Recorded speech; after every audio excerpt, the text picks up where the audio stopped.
செஞ்சு ஆராதனை வேலைக்குள்ளே கடந்து செல்லலாம். ஜெபிப்போம். ஏசப்பா, இந்த மாதிரி புத்தகம் கொடான கொடி நன்றி ஏசப்பா. இந்த வேலையில் கூட ஏசப்பா வெள்ளிக்கிழமை ஆராதனை கருத்தில் ஒப்புக்கொடுகிறேன் சுவாமி. நீரே பொறுப்பெடுத்து நடத்தும் ஏசப்பா. உண்மை உயர்த்தி ஆராதிக்க நீரே எங்களுக்கு மறு உத்தரவு தாங்க ஏசப்பா. உங்கள் கரத்திலே இந்த ஆராதனை ஒப்புக்கொடுங்க. நீரே எடுத்து நடத்தும். இயேசுவின் மூலம் ஜெபம் கேளும் எங்கள் ஜீவனுள்ள நல்ல பிதாவே. ஆமென். நம்ம முதல்ல பாடல் என்னன்னா, எந்தன் கண்மலை யானவர். நம்மளுடைய கண்மலை யாருன்னா ஆண்டவராகிய இயேசு கிறிஸ்து ஒருவர் மட்டும்தான். நம்ம எந்த நிலையில போனாலும் நம்மளுடைய ஏசப்பாவை ஒருபோதும் மறந்துடவே கூடாது. ஏசப்பா நம்ம தேவையில்லாம் செய்து நம்ம பலவீனத்தில் இருக்கும்போதும் நமக்கு சுகத்தை தருவதும் ஆண்டவராகிய இயேசு கிறிஸ்து ஒருவர் மட்டுமே தான். அதை நினைச்சு நம்ம விசுவாசத்தோடு இந்த பாடலை பாடுவோம். எந்த கண்மலையானவரே, என்னை காக்கும் தெய்வம் நீரே. எந்த கண்மலையானவரே, என்னை காக்கும் தெய்வம் நீரே. வல்லமை மாட்சிமை நிறைந்தவரே, மகிமைக்கு பாத்திரரே. வல்லமை மாட்சிமை நிறைந்தவரே, மகிமைக்கு பாத்திரரே. ஆராதனை உமக்கே, ஆராதனை உமக்கே, ஆராதனை உமக்கே, ஆராதனை உமக்கே.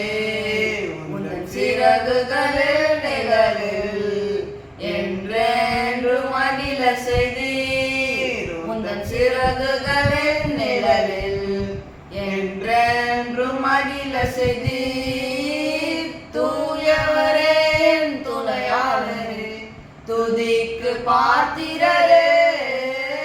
தூயவரே என் துணையாளரே, துதிக்கு பாத்திரரே.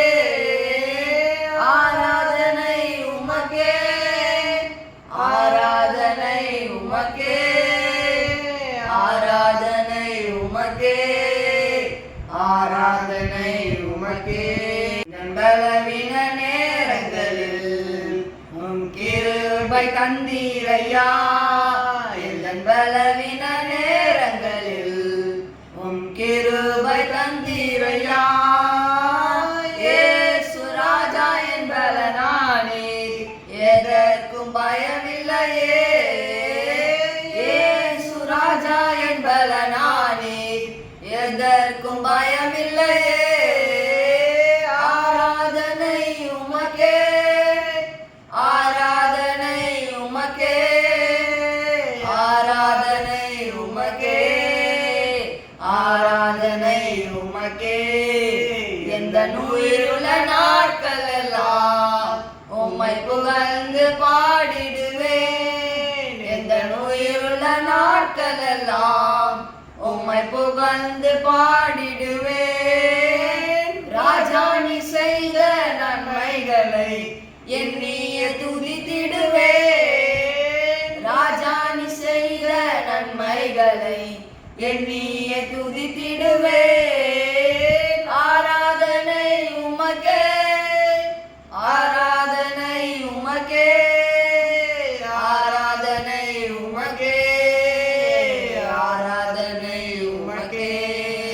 ஏசப்பா, நாளைக்கு தோணும் கூட நன்றி ஏசப்பா. இந்த வெள்ளிக்கிழமை ஆராதனையும் எங்களை கொண்டு வந்து சேர்த்துக்கலாம். நன்றி ஏசப்பா. வராத மக்கள் நீங்களே தடையில் வைத்து கொண்டு வந்து போகலாம். நன்றி ஏசப்பா.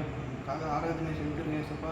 எந்த நிலையிலும் செலுத்திருக்கோம் நீங்களே பார்த்துக்கிடுங்க ஏசப்பா. நீங்களே பொறுப்பெடுத்து நடத்த போக நன்றி ஏசப்பா. ஏசு நிச்சயம் நல்ல பிதாவே. ஆமென். ஆண்டவராகிய இயேசு கிறிஸ்துவின் நாமம் மகிமைப்படுவதாக. இந்த நாளிலும் கூட நாம் கர்த்தருடைய வார்த்தையாய் தியானிக்க போகிறதான தலைப்பு 7 விதமான அன்பு. இந்த அன்பு நம்ம எப்படி ஆசீர்வதிக்க போகிறது, இந்த அன்பிற்குள் நாம் எப்படி ஆசீர்வதிக்கப்பட்டவர்களாய் வாழ்வது என்பதை குறித்து தியானிக்க போகிறோம். ஆகையால் இந்த அன்பு 7 விதமான அன்பு என்கின்ற செய்தியை கூர்ந்து கவனிங்கள். நிச்சயமாகவே கர்த்தர் உங்கள் குடும்பத்தையும் உங்களை உயர்த்தி ஆசீர்வதிப்பார். இது மனுஷனுடைய அன்பு. பாருங்க, மனுஷனுடைய அன்பு பல நேரங்களில் விட்டு விலகி செல்கிற அன்பாரு. அதாவது மனுஷனுடைய அன்பு அவருடைய தேவையை சார்ந்ததா சில நேரங்களில் இருக்கும். சில மனிதனுடைய அன்பு உண்மையாகவே இருக்கும், அதை புரிந்து கொள்ள முடியாது. ஆனால் ஒரு தேவையை சார்ந்த அன்பாகவே சில மனிதர்களுடைய அன்பு காணப்படுகிறது. ஆனால் ஆண்டவராக இயேசுவானவர் நம்மேல் வைத்த அன்பை சிலுவையில் வெளிப்படுத்தி ரத்தத்தை சிந்தி தன் ஜீவனை கொடுத்து இப்படியாய் நான் உங்கள் மேல் அன்பு வைத்திருக்கிறேன் என்பதற்கான ஒரு சாட்சியின் சின்னமாய் சிலுவை வைத்திருக்கிறார். அவர் நம்மேல் வைத்த அன்பு ஒரு கலப்படம் இல்லாத ஒரு தெய்வீக அன்பு. இந்த அன்பை நாம் புரிந்து கொள்ள வேண்டும். அப்ப நாம எந்த அளவுக்கு ஆண்டவராக இயேசுவை நேசிக்கிறோம், அவர் மேல் அன்பு செலுத்துகிறோம். ஏனெனில் எந்த அளவுக்கு நாம் ஆண்டவராக இயேசுவானவர் மேல் அன்பு செலுத்துகிறோமோ அந்த அளவுக்கு நம்முடைய வாழ்க்கையில மன்னிப்பு கிடைக்கிறது. நம்முடைய அன்பின் அடிப்படையில மன்னிப்பு இருக்கிறது. முதலாவது நம்முடைய வாழ்க்கையில மன்னிப்பு என்கின்ற காரியம் இருந்தால் மட்டுமே நம்மால் எல்லா ஆசீர்வாதங்களை சுதந்து கொள்ள முடியும். மன்னிப்பு இல்லாத ஒரு வாழ்க்கையில தெய்வீக ஆசீர்வாதங்களை சுதந்திரத்து கொள்ள முடியாது. உலகப்பூர்வமான ஆசீர்வாதங்களை வேண்டுமானால் சுதந்து கொள்ளலாம், ஆனால் தெய்வீகமான ஆசீர்வாதங்களை சுதந்து கொள்ள முடியாது. லூக்கா 7ஆம் அதிகாரம் 47வது வசனத்தில் நான் சுருக்கமாய் சொல்லிக் கொண்டிருக்கிறேன். அதனால் நான் சொல்லுகிறேன், இவள் செய்த அநேக பாவங்கள் மன்னிக்கப்பட்டது, இவள் மிகவும் அன்பு கூர்ந்தாலே. எவனுக்கு கொஞ்சமாய் மன்னிக்கப்படுகிறதோ அவன் கொஞ்சமாய் அன்பு கூறுகிறான் என்று சொல்லி 48வது வசனம், அவளை நோக்கி உன் பாவங்கள் மன்னிக்கப்பட்டது என்றார். எவ்வளவு பெரிய பாவம்! இந்த பாவத்தை செய்துட்டு வந்த இந்த ஸ்திரீயை பார்த்து ஆண்டவர் சொல்றாரு, உன் பாவத்தை நான் மன்னித்துட்டேன், காரணம் நீ என் மேல் உண்மையாய் அன்பு கூர்ந்தபடினார். பாவ மன்னிப்ப நம்ம கிட்ட இருக்கிற அதிகாரத்தினாலோ பணத்தினாலோ அதே போல நம்ம கிட்ட இருக்கிற திறமையினாலோ நம்முடைய சிந்தனையினாலோ ஜெயிக்க முடியாது. ஆண்டவராக இயேசுவானவர் நம் பாவத்தை மன்னித்தால் அந்த பாவம் நம்முடைய ஜீவித்திலிருந்து நீக்கப்படுகிறது. இதுதான் இன்னொரு வசனம் கூட நான் உங்களுக்கு சொல்லலாம். அப்ப சில நேரத்துல ஆண்டவர் நம்மை சோதித்து பார்ப்பார். உண்மையாய் அன்பு வைக்கிறோமா அல்லது போலியாய் இயேசு மேல அன்பு வைத்திருக்கிறோமா, சூழ்நிலையின் மத்தியில் அன்பு வைக்கிறோமா அல்லது எந்நேரமும் இயேசுவே அன்பு என்று வாழ்ந்து கொண்டிருக்கிறோமா என்பதை குறித்தும் அவர் சோதித்து பார்ப்பார். இதை குறித்து நாம் உபாகமம் 13ஆம் அதிகாரம் 3ஆம் வசனத்துல அந்த தீர்க்கதரிசியாகிலும் அந்த சொப்பனக்காரன் சொல்லுகிறதாலும் கேளாதிருப்பீர்களாக, உங்கள் தேவனாகிய கர்த்தரிடத்தில் நீங்கள் உங்கள் முழு இருதயத்தோடும் உங்கள் முழு ஆத்மாவோடும் அன்பு கூறுகிறீர்களோ இல்லையோ என்று அறியும்படிக்கு உங்கள் தேவனாகிய கர்த்தர் உங்களை சோதிக்கிறார். ஆண்டவர் பாருங்க, சில நேரத்தில் நம்ம அன்பை டெஸ்ட் பண்ணியும் பார்ப்பார். மனிதர்களை சோதித்து பார்க்கலாம், ஆனால் ஆண்டவர் சோதித்து பார்த்தால் அது வித்தியாசமா இருக்கும். ஆண்டவராக இயேசுவானவர் மேல் நான் அன்பு வைத்திருக்கிறேன், எனக்கு இயேசு தான் எல்லாமே எனக்கு இயேசு தான் அப்படின்னு சொல்றது பெருசு இல்லை. அந்த அன்பு உண்மையா இல்லையா என்பதை அவர் சோதித்து பார்ப்பார். எப்படி ஆயிடுனா, எங்கேயாவது தீர்க்க தரிசனம் சொல்றாங்க, எங்கன்னா சொப்பனம் சொல்றாங்கன்னா அவர்களை தேடி போய் என்ன பண்றது, அவங்களை தேடி போய் அவர்கள் இடத்துல விழுந்து போயிடுறது. இன்னைக்கு ஆண்டவர் பாருங்க அப்படியும் சோதிச்சு பார்ப்பார். அப்ப நாம திருச்சபைக்குள்ள இருந்து அவருடைய சத்தியத்தை கேட்கிறோமா, அந்த சத்தியத்தின்படி நடக்கிறோமா, அந்த சத்தியத்தின்படி நம்ம அன்பாக இருக்கிறோமா என்பதை அவர் சோதித்து பார்ப்பார். ஏன்னா பொய்யான அற்புதங்களை தேடி தீர்க்க தரிசனங்களை தேடி என்ன பண்றாங்க, ஜனங்கள் போய் விழுந்து போகிறார்கள். இதுதான் 2 தெசலோனிக்கேயர் 2ஆம் அதிகாரம் 9-10 வசனங்கள்ல அந்த அக்கிரமக்காரனுடைய வருகை சாத்தான், அதாவது அவனுடைய செயலின்படி சகல வல்லமையோடும் அடையாளங்களோடும் சொப்பனங்களோடும் அற்புதங்களோடும் கெட்டு போகிறவர்களுக்குள்ளே அநீதியினால் உண்டாகும் சகலவித வஞ்சகத்தோடும் இருக்கும். ரட்சிக்கப்பட்டத்தக்கதா சத்தியத்தின் மேல் உள்ள அன்பை அவர்கள் அங்கீகரிக்காமல் போனபடினால் அப்படி நடக்கும். சத்தியத்தின் மேல் அன்பு இருந்ததுன்னா, நமக்கு ஒரு அற்புதம் அதிசயம் நடக்குதுன்னா அது ஆண்டவராக இயேசுவால் நடக்கிறதா அல்லது சாத்தான் நம் வாழ்க்கையை கெடுக்கும்படி சில காரியங்களை செய்கிறானா? ஏன்னா சாத்தான் அற்புதம் செய்யும்படியும் சில நேரங்களில் வந்து கிறிஸ்துவை விட்டு அதே போல விசுவாசத்தை விட்டு நம்மை வழி விலகி போக பண்ணுவான். அப்ப நமக்கு எந்த அளவுக்கு நாம ஆண்டவராக இயேசுவின் மேல் அன்பு செலுத்துகிறோமோ அந்த அளவுக்கு மன்னிக்கப்படுகிறது. அதே போல் அவருடைய வார்த்தையாகிய சத்தியத்தின் மேல் அன்பு செலுத்த வேண்டும். 2வது காரியம், எபேசியர் 6ஆம் அதிகாரம் 24வது வசனத்துல நம்முடைய கர்த்தராகிய இயேசு கிறிஸ்துவினிடத்தில் அழியாத அன்புடனே அன்பு கூறுகிற யாவரோடும் கிருபை உண்டாவதாக, ஆமென் என்று சொல்லப்பட்டது. அப்ப நம்ம ஆண்டவரிடத்துல உண்மையாய் இயேசுவானவரிடத்துல உண்மையாய் அன்பு செலுத்தும் பொழுது கிருபை உண்டாகும். அப்ப இந்த கிருபை இந்த குடும்பத்தை நடத்த சகல கிருபை கொடுக்கப்படும். அதே போல சுகமாய் வாழ கிருபை கொடுக்கப்படும். சத்தியத்தை பேச கிருபை கொடுக்கப்படும். ஜெபிக்க கிருபை கொடுக்கப்படும். ஐஸ்வர்யத்தை சம்பாதிக்க அந்த கிருபை கொடுக்கப்படும். அப்ப உண்மையாய் அன்பு செலுத்தும் போது நம் வாழ்க்கையில கிருபை கிடைக்கிறது. அதாவது கிருபை தாரும் ஆண்டவரே அப்படின்னு கேட்கறத விட அவரிடத்துல உண்மையா இருக்கும் பொழுது கிருபை தானாய் தேடி வந்து நம்மை ஆசீர்வதிக்கும். கிருபை தாரும் தேவா அப்படின்னு நம்ம சொல்றது பெருசு இல்ல. கிருபையை நாம கேட்டு பெறுகிறதை விட நாம் அவரிடத்துல அன்பாய் நடக்கும் பொழுது அந்த கிருபை நம்மை தேடி வந்து நம்ம வாழ்க்கையை, நம்ம குடும்பத்தை, நம்முடைய வேலையை, உங்களுடைய ஊழியத்தை, மேலும் உங்களுடைய வியாபாரத்தை ஆசீர்வதிக்கிறதா இருக்கிறது. 2 காரியங்களை சொல்லியிருக்கிறேன். மன்னிப்பு, அன்பில முதல் காரியம் மன்னிப்பு, சத்தியத்தை கேட்டு அதன்படி நடக்கிற வாழ்க்கை. 2வது அன்பு செலுத்தும் போது கிருபை கிடைக்கிறது. 3வது நியாயாதிபதிகள் 5ஆம் அதிகாரம் 31வது வசனத்துல அவரின் அன்பு கூறுகிறவர்களோ வல்லமையோட உதிக்கிற சூரியனை போல இருக்க கடவார்கள். இயேசுவிடத்துல அன்பு செலுத்தும் பொழுது பிரகாசிக்கிற வாழ்க்கை இருக்கும். சூரியனுடைய பிரகாசம் எப்படி இருக்கிறதோ, சூரியனோட பிரகாசத்தை எப்படி நம்மால் பார்க்க முடியவில்லையோ அப்படி உங்கள் வாழ்க்கை பிரகாசமா இருக்கும். அப்படின்னா நீங்க இயேசுவுக்கு அன்பு செலுத்தும் போது இருளான காரியங்கள் உங்கள் வாழ்க்கையை விட்டு மாற்றப்படும். இருள் நீங்கி போகும். உங்கள் வெளிச்சம் மற்றவருடைய வாழ்க்கையில் இருக்கிற இருளையும் மாற்றிவிடும். அப்ப பாருங்க, அன்புல 3 காரியங்களை சொல்லியிருக்கிறேன். மன்னிப்பு உண்டாகும், அதற்கு சத்தியத்தை கேட்டு சத்தியத்தின் மேல் அன்பா இருக்கணும். 2வது அன்பை சொன்னேன். என்ன அன்பு சொன்னேன்?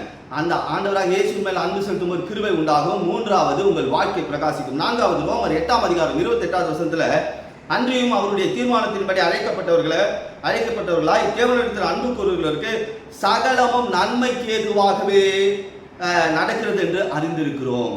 அப்ப உண்மையாய் அன்பு கூறுகிறவர்கள், ஆண்டவருக்கு தெரியும் நம்ம அன்பு உண்மையா இருக்கா, இல்ல சுயநலமா இருக்கா, இல்ல தேவைக்காக இருக்கான்னு சொல்லி. ஆனா உண்மையாய் அன்பு கூறுகிறவர்களிடத்துல தீமை நன்மையாய் மாறும். இந்த நாள் ஆண்டவர் உங்களை பார்த்து சொல்கிறார், எந்த தீமையை நீங்கள் அனுபவித்துக் கொண்டிருக்கிறீர்கள், எந்த தீமை உங்களை மேற்கொண்டு கொண்டிருக்கிறது, எந்த தீமை என்னால் ஜெயிக்க முடியவில்லை என்று எண்ணிக்கொண்டு இன்னும் உங்கள் அன்பை அதிகப்படுத்துங்க. இயேசு மேல் உங்கள் அன்பை அதிகப்படுத்துங்க. உங்கள் தீமைகள் அனைத்தையும் அவர் நன்மையாய் மாற்றுவார். ஏன்னா தீமை பிசாசினிடத்தில் வருகிறது, நன்மை ஆண்டவராக இயேசுவினிடத்தில் வருகிறது. அப்ப என்னைக்கு நாம ஆண்டவரத்துல உண்மையாய் அன்பு செலுத்தும் போது நம் வாழ்க்கையில தீமை அனைத்தும் நன்மையாய் மாறும். 5வது காரியம், சங்கீதம் 145:20 வாசிக்கும் பொழுது கர்த்தர் தம்மில் அன்பு கூறுகிற யாவரையும் காப்பாற்றி துன்மார்க்கர் யாவரையும் அழிப்பார். நீங்க அன்பு செலுத்தி பாருங்க, உண்மையா நீங்கள் காப்பாற்றப்படுவீர்கள். உங்களுக்கு விரோதமாக எழும்புகிறவர்கள் அழிக்கப்படுவார்கள். ஏன்னா வியாதி வந்தா காப்பாற்றுவார். உங்களுக்கு விரோதமா வியாதி வருதா காப்பாற்றுவார். பிசாசின் தாக்குதல் வந்தாலும் அவர் காப்பாற்றுவார். அதே போல மனிதனுடைய சக்திகள் உங்களுக்கு விரோதமா வந்தாலும் சரி அவர் காப்பாற்றுவார். ஏன்னா வேதம் சொல்லுது, பறந்து காக்கிற பட்சிகளை போல அவர் உங்களை பாதுகாக்கிறவராக இருக்கிறார். உண்மையா அவரிடத்தில் அன்பு கூறும் பொழுது உங்கள் குடும்பம் காப்பாற்றப்படும், உங்கள் வியாபாரம் காப்பாற்றப்படும், உங்கள் வேலை காப்பாற்றப்படும், உங்கள் சந்ததிகள் காப்பாற்றப்படும். உங்களுக்கு விரோதமா எப்படிப்பட்டவர்கள் எழும்பி வந்தாலும் அவர்களை கர்த்தர் அழிப்பார். அன்பு 5 விதமான அன்பை சொல்லி இருக்கிறேன். 5 விதமான அன்பு. முதலாவது மன்னிப்பு. அன்பு மன்னிப்பை கொண்டு வருகிறது. சத்தியத்தை கேட்கும் பொழுது அந்த சத்தியத்திற்குள் நாம் அன்பு செலுத்துகிறவராக இருக்க வேண்டும். 2வது நமக்கு அன்பு எதை தருகிறது? கிருபையை தருகிறது. அந்த கிருபை நம் வாழ்க்கையை ஆசீர்வதிக்கிறது. 3வது காரியம் சொன்ன வெளிச்சம், அதாவது அன்பு கூறுகளுடைய வாழ்க்கை வெளிச்சமாக இருக்கும். 4வது காரியம், அன்பு கூறுகளுடைய வாழ்க்கையில் தீமை நன்மையாய் மாறும். அடுத்தது சொன்ன அன்பு கூறுகளுடைய வாழ்க்கை காப்பாற்றப்படும், துன்மார்க்கர் யாவரும் கர்த்தர் அழிப்பார். 6வது காரியம், 1 கொரிந்தியர் 8ஆம் அதிகாரம் 3ஆம் வசனத்துல தேவனில் அன்பு கூறுவனோ அவர் தேவனால் அறியப்பட்டு இருக்கிறான். யாரெல்லாம் அன்பு கூறுமோ உண்மையா அவர் மேல உங்கள் சூழ்நிலைகளை அவர் அறிந்திருக்கிறார். உங்கள் சூழ்நிலையை அவர் அறிந்தால் அதை அவர் மாற்றுவார். எப்படிப்பட்ட சூழ்நிலை இருக்கிறீங்க? இப்ப எப்படி தகப்பன் தாய்க்கு பிள்ளைகளை பத்தி நல்லா தெரியும். பிள்ளைங்க சாப்பிட்டாங்களா, ஏதாவது பிரச்சனையில் இருக்கிறாங்களா, அதை அறிஞ்சு அதை சரி செய்யறது தீவிரமா இருப்பாங்க. அப்போ உலகத்திற்குரிய தாய் தகப்பன் நம்முடைய வாழ்க்கையில் இருக்கிற சூழ்நிலைகளை அறிந்திருக்கிறவர்களானால் நம்மை படைத்த தாய் தகப்பனா இருக்கிற இயேசுவானவர் உங்கள் பிரச்சனைகளை அறிந்திருக்கிறார். நீங்கள் எந்த சூழ்நிலையில் இந்த செய்தியை கேட்டுக்கொண்டிருக்கிறீர்கள் என்பதை அறிந்திருக்கிறார். நிச்சயமாகவே அவர் அதை அறிந்து அதை சரி செய்வார். யோவான் 10ஆம் அதிகாரம் 14-15 வசனங்களை வாசிச்சு பாருங்க. நானே நல்ல மேய்ப்பன், பிதா என்னை அறிந்திருக்கிறது போல நான் பிதாவை அறிந்திருக்க போலவும் நான் என்னுடையவைகளை அறிந்திருக்கிறேன் என் ஆடுகளுக்காக என் ஜீவனை கொடுக்கிறேன். அப்ப பாருங்க, உங்க சூழ்நிலையை என் சொந்தக்காரங்க அறிஞ்சிக்கல, என்னுடைய விசுவாசி என்னுடைய சகோதர சகோதரிகள் அறிஞ்சிக்கல, என்னை சுற்றி இருக்கிற அறிந்திருக்கல இல்லை, ஆனா இயேசு அறிந்திருக்கிறார். நீங்கள் அன்பு செலுத்தி பாருங்கள், இயேசுவின் மேல் அன்பு செலுத்தி பாருங்கள், உங்க பிரச்சனைகளுக்கு ஒரு தீர்வு வந்துவிடும். 7வது காரியத்தை சொல்லுகிறேன். 1 கொரிந்தியர் 2ஆம் அதிகாரம் 9-10 வசனங்கள்ல தேவன் தன்னில் அன்பு கூறுகிறவர்களுக்கு ஆயத்தம் பண்ணினவைகளை கண் காணவும் இல்லை, காது கேட்கவும் இல்லை, அவைகள் மனுஷருடைய இருதயத்தில் தோன்றவும் இல்லை. நமக்காக தேவன் அவைகளை தமது ஆவியினாலே வெளிப்படுத்துகிறார். அந்த ஆவியானவர் எல்லாவற்றையும் தேவனுடைய ஆழங்களையும் ஆராய்ந்திருக்கிறார் என்று சொல்லப்பட்டிருக்கிறது. அவரிடத்துல உண்மையாய் அன்பு கூறுகிறவர்கள் இதுவரை காணாத அற்புதங்களை காண்பீர்கள். இதுவரைக்கும் நான் அற்புதத்தை பார்க்கல, உண்மையாய் அன்பு கூர்ந்து பாருங்கள், அற்புதத்தை காண்பீர்கள். அது மட்டுமல்ல, இதுவரை கேட்காத தேவ சத்தத்தை கேட்பீர்கள். கர்த்தருடைய சத்தம் உங்களுக்கு கேட்கும். எல்லா சூழ்நிலையிலும் ஆண்டவர்களோட பேசிக்கொண்டே இருப்பார். அன்பு கூர்ந்து பாருங்கள், உங்கள் வாழ்க்கையில் அற்புதங்கள் காத்திருக்கிறது. பாருங்க, நீங்கள் ஆவிக்குரியவர்களா அன்பு கூர்ந்து பாருங்க, மேன்மையானவைகளை பார்ப்பீர்கள், மேன்மையானவைகளை கேட்பீர்கள். எத்தனை பேருக்கு மேன்மையானதை பார்க்கணும், மேன்மையானதை கேட்கணும்னு நினைக்கிறீங்க? அன்பு கூர்ந்து பாருங்க. பாருங்க, 17 வயசுல யோசேப்பு சிங்காசனத்தை குறித்த தரிசனம் வந்தது. ஆண்டவர் ஒரு தரிசனத்தை கொடுத்தார். ஆனால் 30 வயசுல தான் தரிசனம் நிறைவேறுச்சு. அந்த 30 வயசுல தான் அந்த தரிசனம் நிறைவேறுந்து அவர் பார்க்கிறார். அப்ப பாருங்க, பார்வோன் ஜனங்களை பார்த்து சொன்னா, யோசேப்புக்கு முன்பாக ஜனங்கள் எல்லோரும் தொண்டனிட்டு பணியுங்கள் என்றார். அதை யோசேப்புடைய காதுகள் கேட்டது.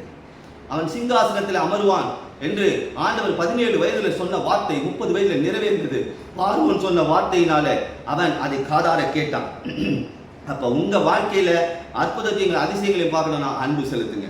யாக்கோபு 1:12 சோதனை சகிக்கிற மனுஷன் பாக்கியவான், அவன் உத்தமன் என்று விளங்கும் பொருட்டு கர்த்தர் தம்மில் அன்பு கூறுவர்களுக்கு வாக்குத்தத்தம் பண்ணின ஜீவகிரகத்தை பெறுவான். இதுதான் யோசேப்புடைய வாழ்க்கையில் நடந்தது.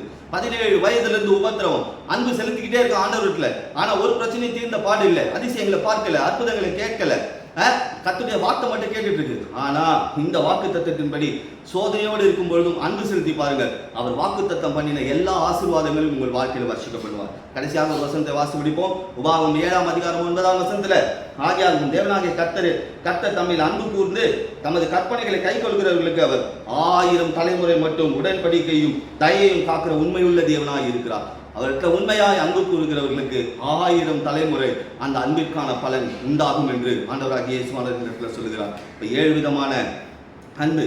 மன்னிப்பு, அன்பினால மன்னிப்பு கிடைக்கிறது. சத்தியத்தின் மேல் உள்ள அன்பு, கடவுளுடைய வார்த்தையின் மேல் உள்ள அன்பு. அன்பு செலுத்தும் போது வாழ்க்கையில கிருபை கிடைக்கிறது. அன்பு செலுத்தும் போது நம்முடைய வாழ்க்கையை பிரகாசிக்கிறது. அன்பு செலுத்தும் போது தீமை அனைத்தும் நன்மையாய் மாறுகிறது. அன்பு செலுத்தும் பொழுது என்ன நடக்குது?